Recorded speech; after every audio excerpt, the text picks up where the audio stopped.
Hello everyone, welcome back to my channel explain maths.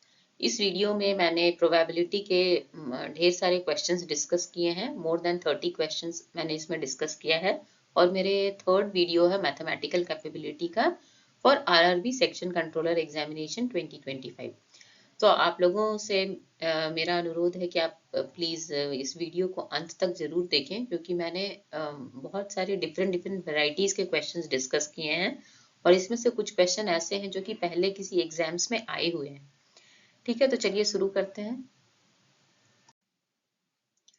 तो पहले देखते हैं प्रोबेबिलिटी में हम क्या क्या टर्म्स यूज करेंगे। तो एक्सपेरिमेंट मतलब ऑपरेशन और setup operation which produce some well defined outcome, इसको आप ऑपरेशन एक्सपेरिमेंट बोलते हैं। Random experiment, an experiment in which all the possible outcomes are known and the exact output can not be predicted in advance. So ऐसे experiment जिसमें हमको मालूम है कि हमें क्या रिजल्ट आएगा। ठीक है, क्या क्या पॉसिबिलिटीज और सारे रिजल्ट्स आने के।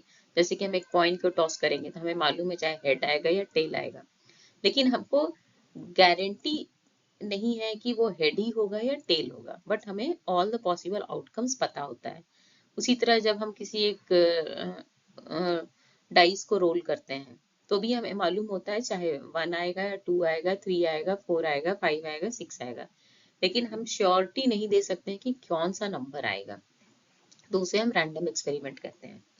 ठीक है, फिर इवेंट किसको बोलते हैं? आउटकम और combination of outcome related with an experiment is called an event. जैसे कि हम कॉइन को टॉस किए, so getting a head is also event, getting a tail is also a event. Sample space, it is a set of all possible outcome. जैसे कि अगर coin को toss करते हैं तो सारा सैंपल स्पेस में जो आउटकम आएगा वो दो होंगे, हेड और टेल।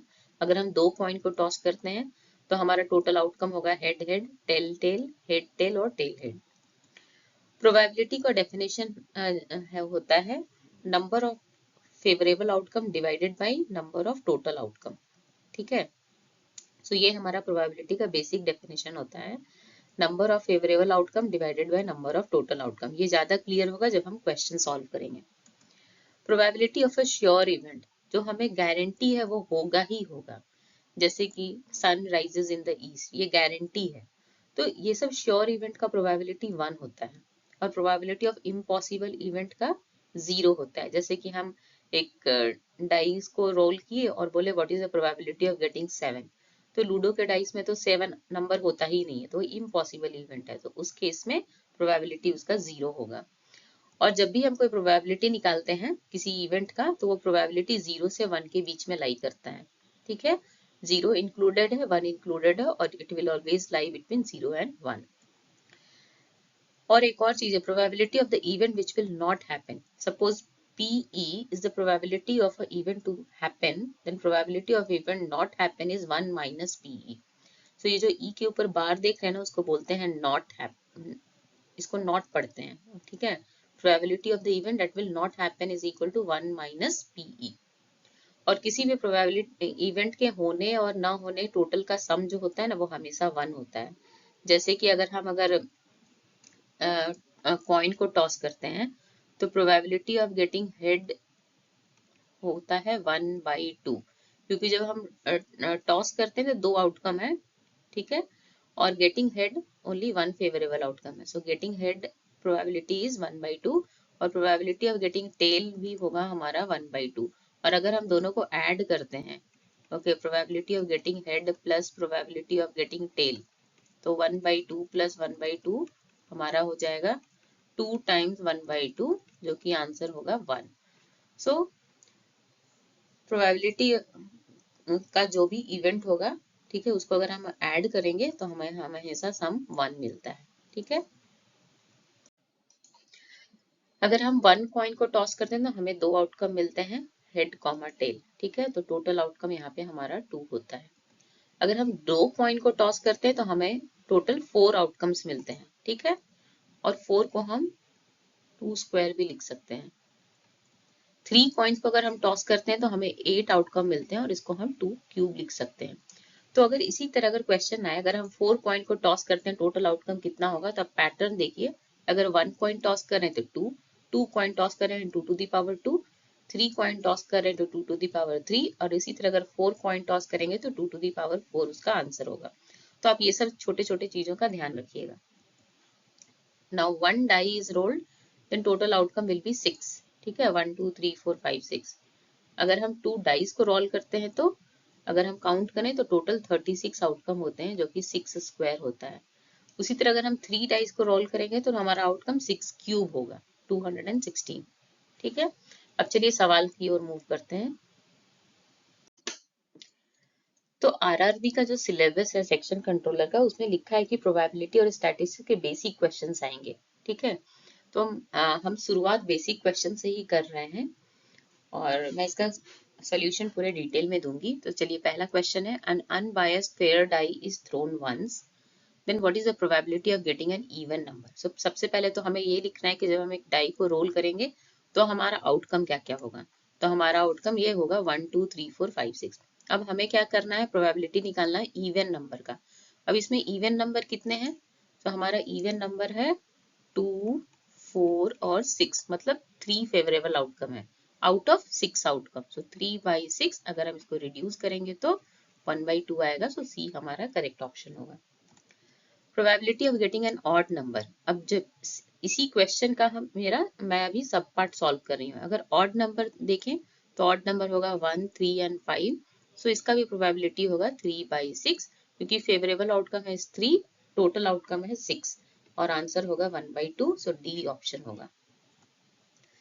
नेक्स्ट है probability of getting a perfect square number. Perfect square number ऐसा नंबर को बोलते हैं जो किसी नंबर का स्क्वायर होता है, जैसे 1 4 9। 1 का स्क्वायर 1, 2 का स्क्वायर 4। ठीक है, 1 का स्क्वायर 1 होता है, 2 का स्क्वायर 4 होता है, 3 का स्क्वायर 9 होता है, 4 का स्क्वायर 16 होता है। तो ये 1 4 9 16 को हम परफेक्ट स्क्वायर नंबर बोलते हैं।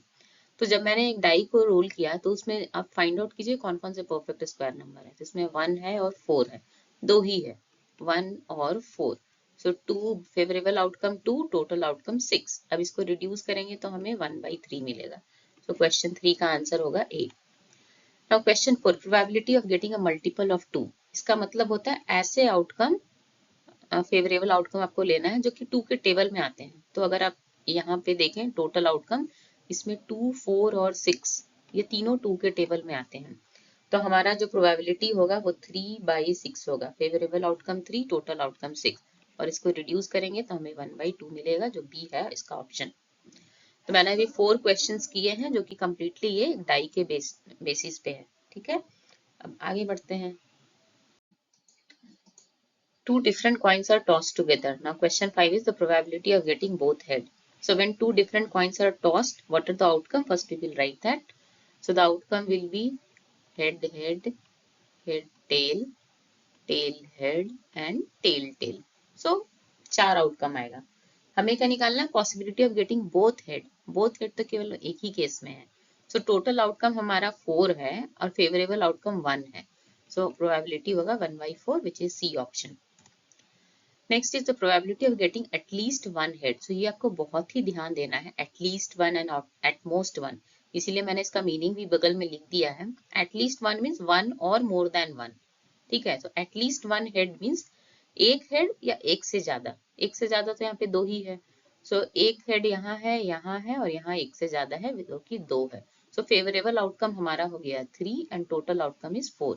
सो 3/4, तो बी होगा हमारा करेक्ट ऑप्शन। नेक्स्ट है probability of getting at most one head. At most one का मतलब होता है चाहे वन या उस वन से कम। वन से कम मीन्स वो हो ही ना, तो चाहे तो वन हेड हो या हेड ना हो। तो वन हेड, हेड टेल और टेल हेड, और no head is tail tail. So इसमें भी हमारा 3 फेवरेबल आउटकम है and total outcome is 4। So answer होगा हमारा डी ऑप्शन। नेक्स्ट है the probability of getting no head. No head means एक भी हेड ना हो, तो हमारे पास एक ही है, tail tail tail. So probability होगा favourable outcome 1, total outcome 4। So C will be the correct option. चलिए अब आगे की ओर बढ़ते हैं।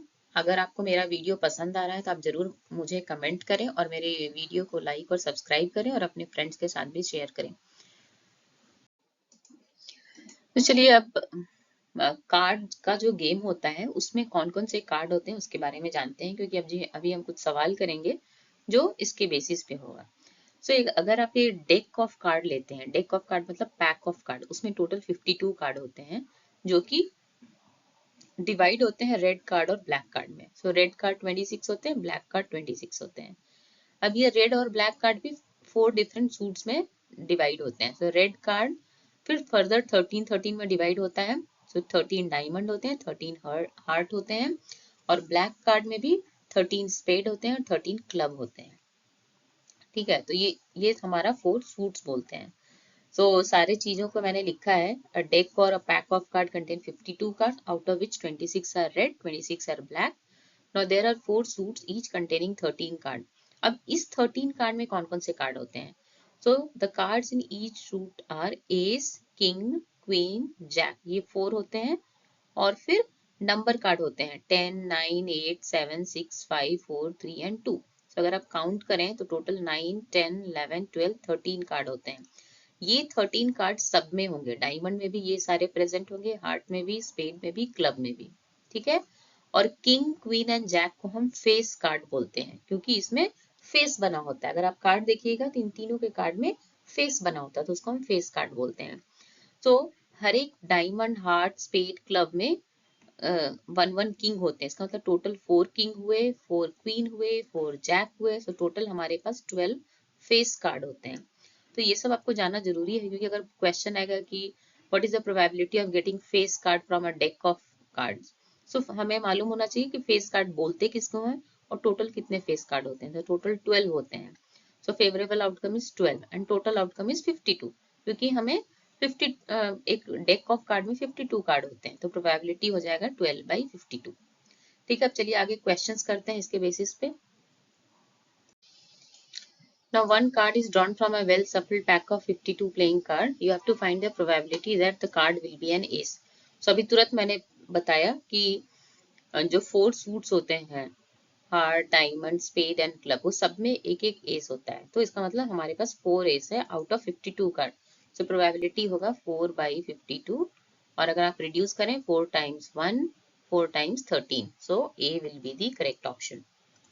The probability the card will not be an ace. So already हमें मालूम है कि ace होने का probability 1/13 है।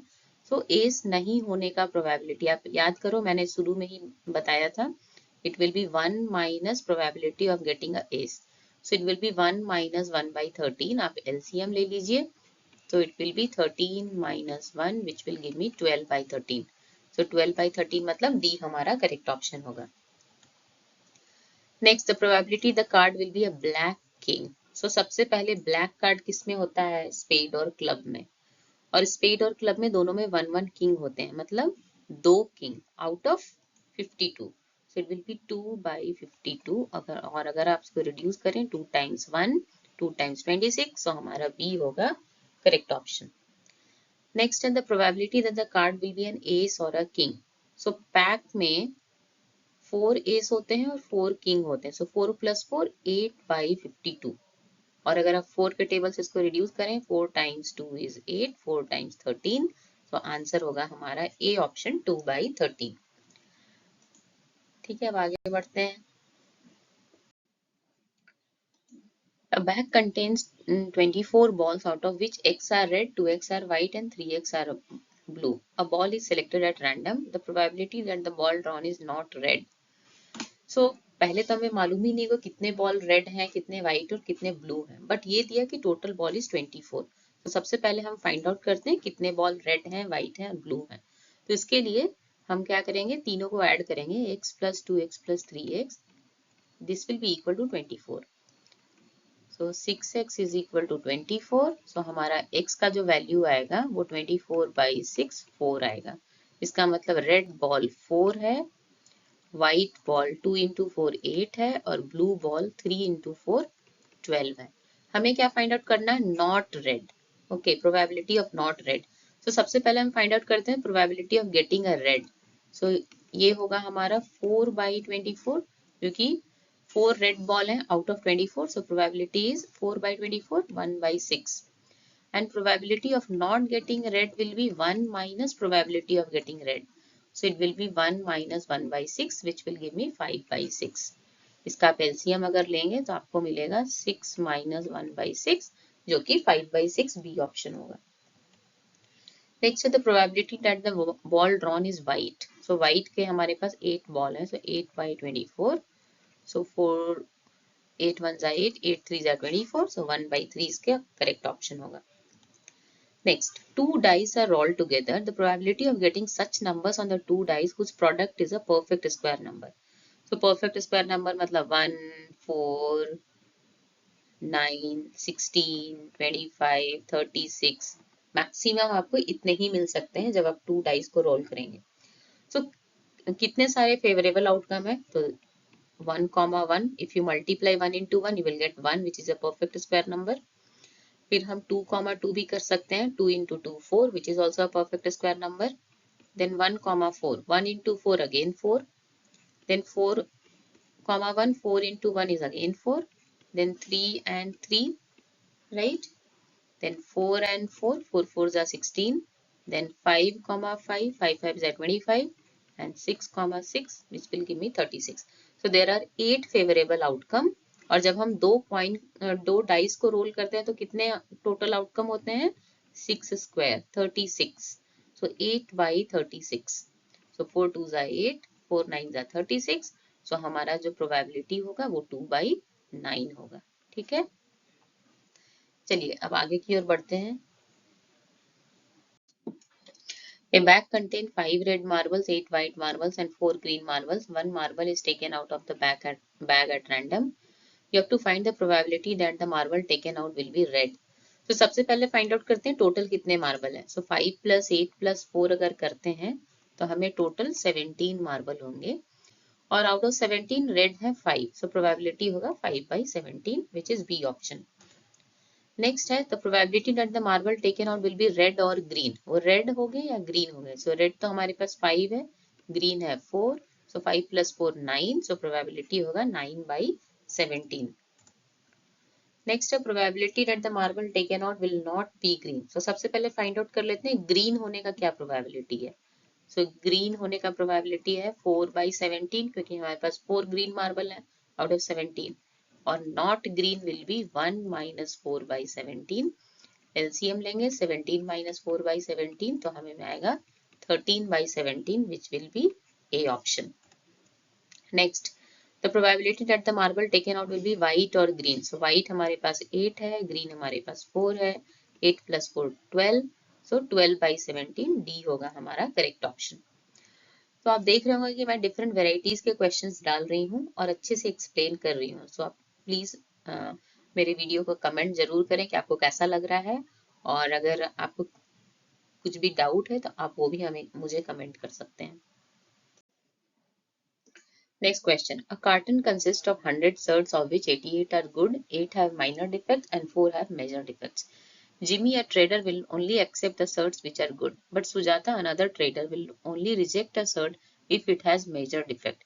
इसका मतलब क्या है कि सुजाता अगर उसमें माइनर डिफेक्ट है, she can take it, she will reject only if it has a major defect। Now one cert is drawn at random from the carton, the probability that it is acceptable to Jimmy।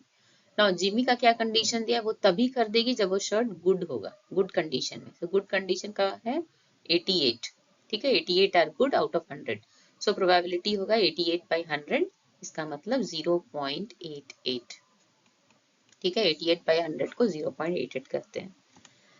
Next is the probability that it is acceptable to Sujata. तो सुजाता का क्या है, वो 88 good होगा तो भी लेगी, +8 अगर minor defect then also she will take. So 88 + 8 96, so probability होगा 96/100, क्योंकि टोटल सर्ट हमारे पास 100 है। सो 96/100 को अगर हम डेसिमल में कन्वर्ट करेंगे तो वो 0.96 होगा। Next, a lot consists of 144 ball pens of which 20 are defective and rest are good। ठीक है, so 144 - 20 अगर करें तो 124 good है। Nuri will buy a pen if it is good but will not buy if it is defective। The shopkeeper drawn one pen at random and gives it to her।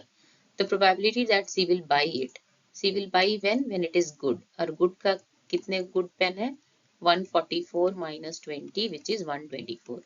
So probability of good pen होगा 124/144, 4 के table से divide करेंगे तो 31, और यहाँ पे आएगा 36, सो हमारा बी होगा करेक्ट ऑप्शन। नेक्स्ट है probability that C will not buy. C will not buy if it is defective, right. So हमें ऑलरेडी पता चल गया वो बाई करने का प्रोबेबिलिटी है 31/36. सो नॉट बाई, ओके, होगा 1 - 31/36. और अगर आप एलसीएम लेंगे तो ये हो जाएगा 36 - 31 विच इज 5/36. ठीक है. इसको आप ऐसे भी सॉल्व कर सकते हैं या 20/144 करके भी सॉल्व कर सकते हैं. दोनों तरीके से आपको सेम आंसर आएगा. Question 24. Two dice are rolled simultaneously. The probability that the sum of numbers on the two dice is less than 7. तो सबसे पहले ये देखते हैं जब टू डाइस को हम रोल करते हैं तो क्या क्या आउटकम्स होते हैं. ये सारे हमारे आउटकम है, टोटल 36.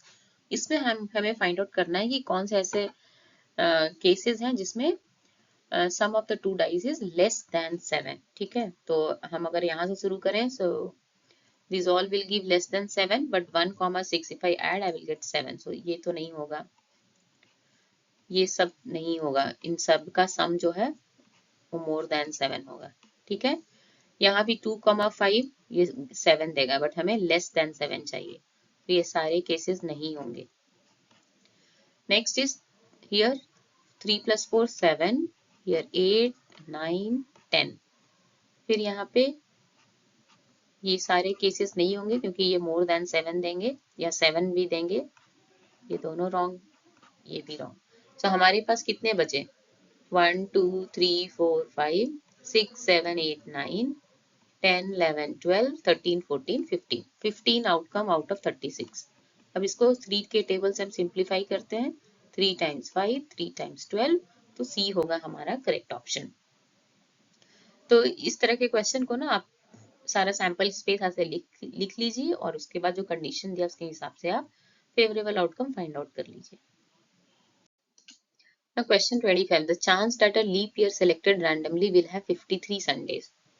So leap year में टोटल कितने डेज होते हैं? 366. ठीक है. 366 डेज में 52 वीक्स होते हैं और 2 डेज एक्स्ट्रा होते हैं.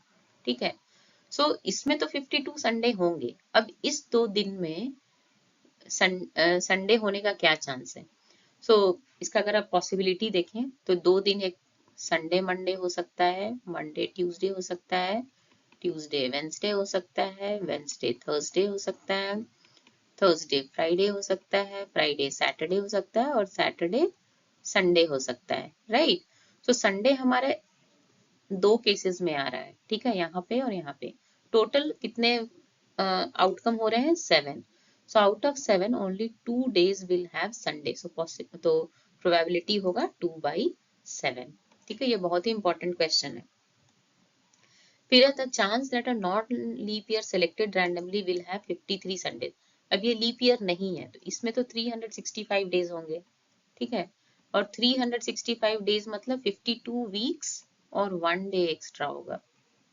और ये 1 डे एक्स्ट्रा में संडे होने का एक ही चांस है. सो 1 out of 7. Sunday Monday Tuesday Wednesday Thursday Friday Saturday 7 total outcome है, उसमें संडे होने का चांस केवल एक है. सो आंसर होगा 1/7, A option. Question 27. All kings, queens and aces are removed from a pack of 52 card. और हम जानते हैं कि सारे जो 4 सूट्स हैं, सारे सूट्स में एक एक किंग होते हैं, एक एक क्वीन होते हैं, एक एक एस होते हैं. तो 4 4 4 मतलब total 12 card you have to remove. So 52 - 12. अब आपके पास केवल 40 कार्ड बचे हैं. ठीक है. फिर बोलता है question, the remaining cards are well shuffled and then a card is drawn from it. The probability that the card drawn is a black face card. देखिए फेस कार्ड हमारे पास किंग, क्वीन, एस और jack होता है. तो Jack हमने नहीं निकाला है, बट यहाँ कंडीशन है कि वो ब्लैक होना चाहिए. ब्लैक हमारा केवल स्पेड और क्लब का होता है, तो उन दोनों में एक एक जैक होगा. तो 2 आउट ऑफ 40. सो 2/40 क्योंकि हमारे पास अभी 40 कार्ड है. ठीक है. सो 2/40 अगर हम इसको रिड्यूस करें तो 1/20 इसका आंसर होगा. ठीक है. Question 28. Probability of 3 students solving a question are 1/2, 1/3, 1/4. You have to find the probability that the question is getting solved. Okay. So सबसे पहले अगर आप देखिए तो यहाँ पे दिया है each student के solve करने का probability. तो अगर वो सॉल्व नहीं करता है, ठीक है, सॉल्व नहीं करता है, इसका मतलब कि जो पहला वाला है ये सॉल्व करने का, सॉल्व नहीं करने का 1 माइनस 1/2, ठीक है। यहाँ पे हम एक एक करके निकालते हैं। फर्स्ट स्टूडेंट का सॉल्व नहीं करने का प्रोबेबिलिटी है 1 माइनस 1/2, अगर हम एलसीएम लेंगे तो हमें 1/2 मिलेगा। सेकेंड स्टूडेंट का सॉल्व नहीं करने का प्रोबेबिलिटी है 1 minus 1/3, so 3 minus 1/3 which will give मी 2/3। और थर्ड स्टूडेंट का सॉल्व नहीं करने का प्रोबेबिलिटी है 1 minus 1/4 which will give me 3/4। हमें फाइंड आउट करना probability to solve the question. तो सबसे पहले हम प्रोबेबिलिटी फाइंड आउट करेंगे सॉल्व नहीं करने का, कि तीनों में से किसी ने सॉल्व नहीं कर पाया, ठीक है, नॉट सॉल्व। तो ये होगा हमारा 1, पहले ने नहीं सॉल्व किया मतलब 1/2, दूसरे ने सॉल्व नहीं किया मतलब 2/3, और तीसरे ने सॉल्व नहीं किया मतलब 3/4। ये हम कहाँ से लिखे हैं, अभी हमने फाइंड आउट किया, ठीक है। अभी इसको रिड्यूस करते हैं। सो 2 को रिड्यूस करें, 3 को। सो सॉल्व नहीं करने का प्रोबेबिलिटी है 1/4, तो सॉल्व करने का प्रोबेबिलिटी होगा 1 माइनस 1/4, ये मैंने शुरू में ही बताया था। सो यहाँ से आंसर हमारा आएगा 3/4, तो डी होगा हमारा करेक्ट ऑप्शन। अभी नेक्स्ट देखते हैं, probability of getting a multiple of 2 on one dice and multiple of 3 on the other dice when both the dice are thrown simultaneously is. तो पहले देखते हैं कि हमारा आउटकम्स, पहले तो हम जब दो डाइस को रोल किया तो हमारा टोटल आउटकम है 36, ठीक है, total outcome is 36, total is 36। अब कितने सारे आउटकम है जो ये सेटिस्फाई कर रहे हैं, पहले वाले में मल्टीपल ऑफ 2, दूसरे में मल्टीपल ऑफ 3। सो अगर हम देखते हैं यहाँ पे 2 4 6 अगेन 2 4 6, ठीक है, पहले में मल्टीपल और दूसरे में मल्टीपल ऑफ 3, तो ये सारे केसेस हैं हमारे पास। तो हमारे पास 11 आउटकम्स ऐसे हैं जिसमें एक में मल्टीपल ऑफ 2 है और दूसरे में मल्टीपल ऑफ 3 है। सो प्रोबेबिलिटी हो जाएगा 11/36। सो हमारा सी होगा correct option. Question number 30. The sample space of 4 coins tossed together is, see, one coin का, अगर 1 coin अगर हम टॉस कर रहे हैं तो 2 आउटकम, अगर हम 2 कॉइन टॉस कर रहे हैं तो 2 square, 3 coin 2 to the power 3, so 4 coin का होगा 2 to the power 4, so 2 to the power 4 का मतलब 16 होगा आंसर। नेक्स्ट है the probability of Sita Gita and Mita passing a test is 60%, 40% and 20%. What is the probability that Sita and Geeta will pass the test but Meeta will not? So सबसे पहले find out करते हैं मीता के fail होने का probability. सो मीता के पास होने का है 20/100, सो फेल होने का होगा 1 minus 20/100 which is 100 minus 20 which will give मी 80/100। 80/100 मतलब 0.80, ठीक है। सो और 60% मतलब प्रोबेबिलिटी होगा 0.60, 60/100 ये है 0.40 और ये है 0.20। सो प्रोबेबिलिटी होगा पहले सीता के पास होने का विच इज 0.60, गीता के भी पास होने का 0.40 और मीता का पास नहीं होने का 0.80, जो हमने अभी फाइंड आउट किया। अब इसको मल्टीप्लाई करते हैं, तो 0.60 इंटू 0.40 अगर हम करेंगे तो हमें 0.24 मिलेगा इंटू 0.80, ठीक है। और अगर इसको फिर से हम मल्टीप्लाई करेंगे तो 0.192 होगा। बट आंसर तो हमारा परसेंटेज में दिया है, 192 यहीं पे है, डी ऑप्शन। तो इसको भी हम देख लेते हैं, 19.2/100, ठीक है। और इसको अगर हम फिर से डेसिमल में कन्वर्ट करेंगे, देखिए 2 0 है तो डेसिमल पॉइंट 2 टाइम हमें लेफ्ट की ओर शिफ्ट करेंगे, सो हमारा 0.192 यहीं से आ रहा है, सो डी हमारा होगा करेक्ट ऑप्शन, ठीक है। अब लास्ट क्वेश्चन की ओर चलते हैं। Question 32. 3 coins are tossed simultaneously. Find the probability of getting exactly 2 heads. तो सबसे पहले हम लिखते हैं कि हमारा टोटल आउटकम क्या होगा और क्या क्या होगा, सैंपल स्पेस क्या होगा। तो जब हम 3 कॉइन को टॉस करते हैं तो ये हमारा सैंपल स्पेस है, हमें फाइंड आउट करना है एग्जैक्टली 2 हेड। सो देखते हैं एग्जैक्टली 2 हेड हमें कितना मिलता है। तो यहाँ पे है एग्जैक्टली 2 हेड, यहाँ पे है, यहाँ पे है, सो हमें 3 पॉसिबिलिटीज है out of 8 outcome, so probability होगा 3/8। तो इस वीडियो में मैंने टोटल 32 क्वेश्चंस कवर किए हैं और ये क्वेश्चन बेसिक लेवल के हैं, क्योंकि आपके आरआरबी के सेक्शन कंट्रोलर का जो सिलेबस है उसमें भी यही लिखा है कि प्रोबेबिलिटी के क्वेश्चन बेसिक लेवल के ही पूछे जाएंगे। ठीक है, तो मैंने सारे क्वेश्चंस का आंसर भी डिटेल में दिया है और मैंने प्रोबेबिलिटी के टर्म्स को भी मैंने बिगनिंग में ही डिफाइन कर दिया है और सब कुछ को अच्छे से एक्सप्लेन किया है।